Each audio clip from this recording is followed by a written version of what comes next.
Hello students, welcome back to the biology class. So in the last class we did the concept of biocontrol agents. That means we discussed about the biopesticides.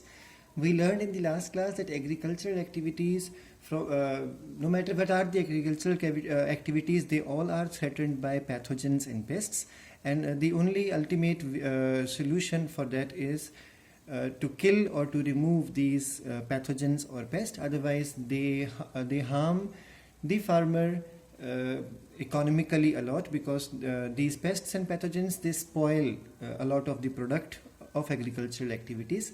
So we learned that there are for a long time chemical pesticides were the favorite one to kill or to remove these pesticides, to remove these pathogens or pests.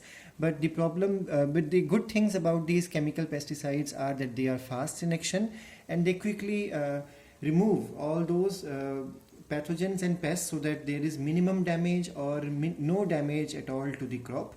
But the problem is that these chemical pesticides, they bring about quick evolution. So that's why slowly we started to see that there are pathogens and pests which are becoming resistant against these chemicals, and then these chemicals, if you start adding to a greater concentration, they are toxic and they start entering into the food chain, and their amount starts to magnify or increase from step by step, from one trophic level of the chain to the next trophic level. This is called as biomagnification, and this kills these chemicals kill also the harmless as well as the useful organism, and even harm human because of biomagnification, and pollute the soil and water. So that's why we learned in the last class that the better method of controlling these pests and pathogen is the biocontrol agents. So instead of completely eradicating these pests and pathogen, it is better to use a method which manages the number to such an extent that they are not completely removed from the ecosystem, but their numbers are maintained so that they can still be a part of ecosystem, but do minimum or least amount of damage to the crop.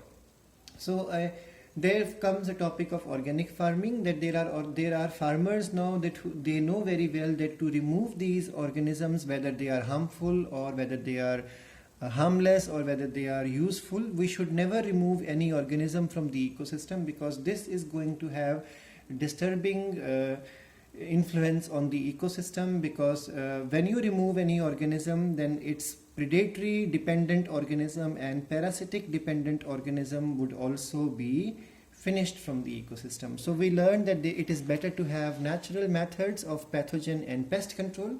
So we learned the example of ladybird beetle and dragonflies, as well as trichoderma fungus and a genus of baculovirus called as nucleopolyhedroviruses. We learned that the biopesticides are the agents, biological agents that are used for controlling weeds, and if they are used for weeds, they are called as bioherbicides, and if they are used for against insects, they are called as bioinsecticides. And we learned the example of the first commercial scale production of the biopesticide in the world, including India, is sporine, that is produced from Bacillus thuringiensis, and it has a cryprotein, we learned in the last class. And the best thing about these are that the spores which are sold commercially, they can stay for a long time, and they can tolerate adverse conditions for a long time, because spores are the perinating structures of microorganism. We learned that the bioherbicides are the plants or insects that do not allow the growth of weeds in the crop field. So in the last class we understood about the smoother crops that do not allow weeds to grow, example barley, millet, cloverleaf, soybean, rye, as well as sunflower. Reason is they secrete some chemicals, and those chemicals retard the growth of weeds. And that's why if we grow by crop rotation smoother crops every time in rotation with the normal crop, then this will significantly reduce our dependence on the herbicides, chemical herbicides, and this is how we can maintain the ecosystem. We learned the example of Australia and India, that opuntia was introduced, but then it became a problem because it started growing everywhere out of control. So insect was brought from the native country from where Opuntia was brought, and that brought the control over the Opuntia. So we learned the example of the first bioherbicide, and that is a fungus. So it is also called as mycoherbicide, and its name is Phytophthora palmifera. We learned the example of Ecornia, also got control in the USA and India in the similar manner. The bioinsecticides are those that control the harmful insects, and we learned that it is possible to control them by predators. So we learned the examples again, the similar one.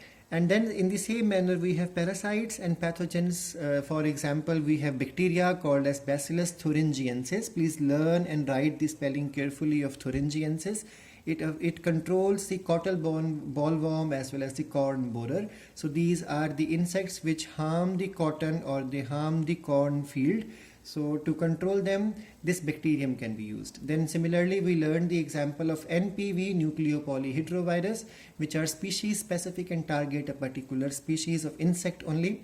And then we learned that there are insecticides which are obtained from the plants which can be used to control various types of pathogens, pests, including the insects also. Example, Azadi Rachtin is obtained from Azadi Rachta indica, that is margosa or neem tree, and this chemical is very strong.